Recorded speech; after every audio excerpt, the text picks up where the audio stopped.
Revista Justiça Entrevista. E agora no Revista Justiça vamos falar sobre os impactos fiscais da Covid-19. Para falar sobre esse assunto, eu converso agora na Rádio Justiça com o Dr. Caio Bartini. Ele que é advogado, coordenador de Direito Tributário e consultor jurídico. Dr. Caio, seja bem-vindo ao nosso programa. Bom dia. Bom dia a você, Sérgio, aos demais ouvintes aí da Rádio Justiça. Dr. Caio, como o senhor vem acompanhando dentro do direito tributário tantas medidas tomadas pelo governo, o Congresso Nacional também participando, por exemplo, através da Emenda Constitucional 106, que trata do orçamento de guerra. Como o senhor acompanha essa situação fiscal e financeira do Brasil com a pandemia da Covid-19? É uma situação preocupante, Sérgio, em vários aspectos. O aspecto econômico é um aspecto que preocupa muito o país, por óbvio, porque nós já tínhamos saído, ou pelo menos tentando sair de uma recessão, de uma forte recessão, colocando o país nos trilhos na questão econômica, e fatalmente nós fomos impactados, não só nós, mas o mundo todo, com a situação do coronavírus. E isso fez com que nós tivéssemos, então, a necessidade de flexibilização da lei de responsabilidade fiscal. E flexibilizar a lei de responsabilidade fiscal gera uma dupla responsabilidade governamental. Porque com a emenda citada por você, a Emenda Constitucional 106, recentemente promulgada, nesse caso, nós temos a possibilidade de um orçamento paralelo.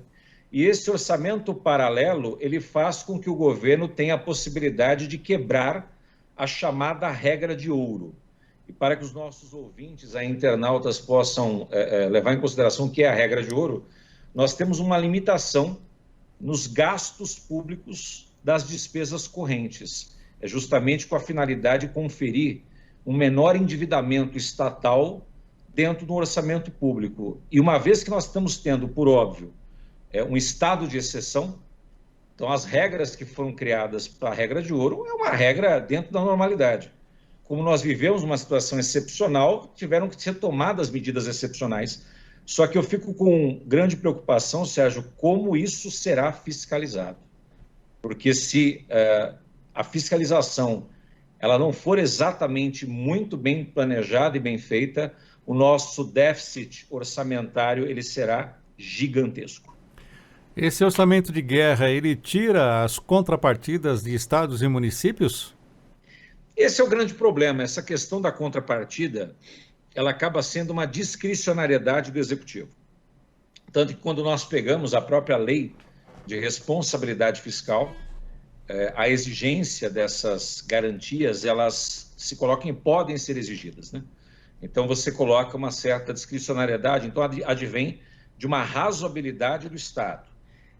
Eu tenho para mim, Sérgio, aí, por óbvio, é uma questão de cunho, de foro íntimo, mas que sim, o governo federal ele deveria exigir alguma espécie de garantia por parte dos estados e municípios, tendo em vista que muitos destes entes, nesse momento, se aproveitando da situação pandêmica, estão querendo empurrar às expensas da União débitos que não são correlacionados à Covid-19 e passam a ser débitos inerentes às questões de má gestão de vários exercícios financeiros. Então, eu acho, sim, que além de se ter uma fiscalização muito mais acirrada, efetiva, da mesma forma que a Emenda Constitucional 106 coloca, de relatórios mensais, bimestrais, deve-se ter também alguma exigência de contrapartida e garantia por parte dos outros entes federados. Doutor Caio, com esse cenário que o senhor está descrevendo para nós, a recuperação econômica brasileira como um todo vai ser em quanto tempo? Haverá essa recuperação econômica? Sérgio, nós temos um sério com relação à questão dessas prorrogações que o Estado faz. Quando eu digo Estado, a administração pública faz a prorrogação de pagamento de tributo, o impacto nas contas públicas das medidas que já foram impostas já estão gerando aí um problema recessivo no país em 5 pontos percentuais. nós vamos perder nesse exercício aproximadamente 5 pontos de decréscimo. E vamos imaginar que o governo ele siga definitivamente todo o protocolo necessário para que somente se aumente as despesas sanitárias decorrentes de saúde para a questão pandêmica. Nós vamos aí estar arrolando essa dívida, que vai chegar quase com base a 1 trilhão, mais ou menos nas contas públicas, nós vamos chegar a rolar por 3 anos à frente. Então, eu posso chegar quase que a afirmar, nesse sentido, que, economicamente, neste mandato presidencial, dificilmente nós teremos uma recuperação. E talvez nós teremos uma recuperação em aproximadamente 10 anos. 10 anos. E nós temos já especialistas afirmando que esse coronavírus não passa pelo menos por 2 anos aqui no Brasil. Só acredita que 10 anos é um prazo ideal ou teremos ainda uma prorrogação além desses 10 anos? Isso depende das escolhas que o governo realizar no impacto orçamentário. Isso que eu estou colocando, Sérgio, 10 anos, se ele seguir os protocolos e pensando num planejamento do país crescer em média de 2,5% a 3% ao ano, a partir do exercício de 2022, mais ou menos. Então, imaginando esse cenário, a gente conseguiria retomar, né, o status quo e voltar a um patamar significativo nessa década.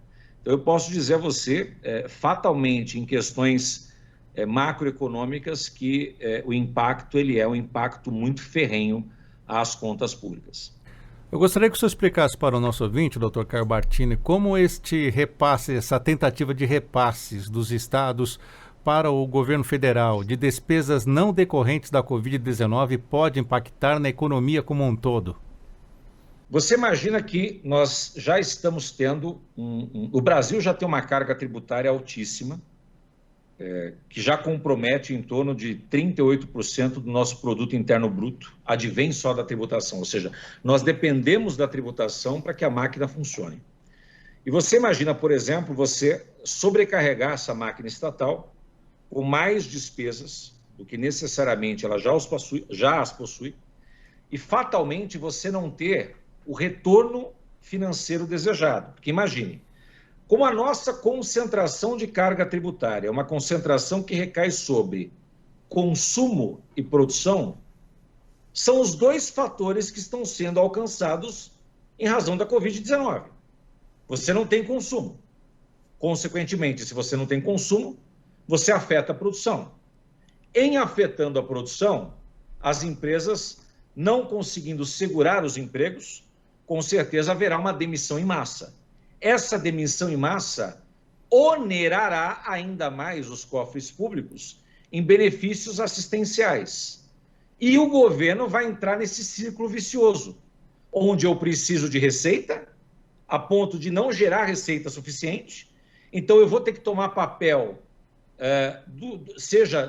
através de empréstimos públicos internos, empréstimos públicos internacionais, e isso vai gerar um encarecimento do endividamento público interno e externo. Então, fatalmente, nós vamos entrar num ciclo bem perigoso para a economia brasileira em termos de recuperação. Doutor Caio, eu gostaria que você explicasse também essa questão que falam, né? Os Estados Unidos podem imprimir dólar à vontade, mas o Brasil já não tem esta possibilidade, essa condição de imprimir papel moeda. O que implica uma coisa na outra? Você pode explicar para nós? Você sabe que isso também divide muito a opinião de grandes economistas. Quando um país ele imprime moeda, fatalmente ele coloca mais moeda para girar, mas isso acarreta também impactos nas questões do próprio governo, próprio aumento de gasto. O problema é que a moeda norte-americana é uma moeda forte. Então, assim, além do que as reservas internacionais norte-americanas são reservas internacionais gigantescas.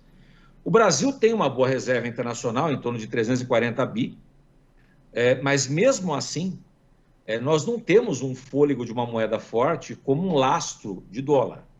Hoje, o dólar é considerada uma das moedas, se não for a moeda mais forte do mundo. Então, você consegue, nesse caso, segurar economicamente melhor esse tipo de impacto. Óbvio que a economia norte-americana já está sofrendo a pior crise de desemprego de décadas, isso já é latente, dados já são demonstrados, mas mesmo nesta condição, nós temos aí uma das maiores, a maior economia mundial ainda em mãos. Agora, o Brasil não. O Brasil, nesse ponto, ele tem uma fragilidade econômica muito forte. Então, qualquer espécie de impacto que vá lastrear a possibilidade de você jogar moeda no país, injetar dinheiro, imprimir dinheiro, isso faz com que haja um aumento significativo da própria inflação. Isso acaba aumentando a taxa de juros. Isso faz com que haja, então, na verdade, um desalento, um decréscimo da própria economia à medida do tempo. E o Brasil não tem fôlego para isso, não tem lastro para isso. Nós não temos, por mais que o real seja uma moeda estável, ele não é uma moeda do mesmo calibre que dólar ou euro. Dr. Caio Bartini, estamos falando dos gastos do governo, mas e os empresários? Como eles estão correndo, pedindo ajuda, orientação para os advogados tributaristas como o senhor? Qual é a principal dificuldade do empresário hoje, com tantas incertezas pelo futuro e as questões tributárias? O pior problema hoje, Sérgio, do empresariado brasileiro é tentar manter a sua própria atividade econômica aberta. Porque nós temos que pensar que os grandes conglomerados econômicos, eles ainda possuem fôlego para suportar um ano de recessão e mantendo aí os empregos em dia e mantendo ainda o pagamento de tributação. Os médio empresários, os empresários de pequeno porte, os microempresários, estes não têm condição mais de suportar, primeiro, o óbvio de uma dilação de prazo de pagamento que ela é muito curta. Então, nós conseguimos aí, no máximo, dilatar prazos de pagamento de tributos em 90 dias, dilatar em torno de 120 dias. E, na verdade, o empresário ele não consegue se recuperar porque, veja, ele não foi perdoado da dívida, nem tampouco vai deixar de pagar. Ele simplesmente está arrolando essa dívida à frente, é uma moratória que foi decretada, e essa moratória está preocupando cada vez mais porque o acesso ao crédito continua com dificuldade. Então, por exemplo, os bancos eles deveriam baixar os ratings nesse momento, com a finalidade de facilitação de crédito, e não tem. Por mais que o BNDES, por mais que outras linhas de financiamento governamental fossem concedidas, ainda existe um entrave extremamente burocrático para se conseguir qualquer espécie de crédito. A Fazenda Pública, ela não tem tomado providências para evitar, por exemplo, nas demais esferas governamentais, nós só temos uma decisão disso na portaria da Procuradoria-Geral da Fazenda Nacional sobre suspensão de protesto extrajudicial de certidão de dívida ativa por 90 dias.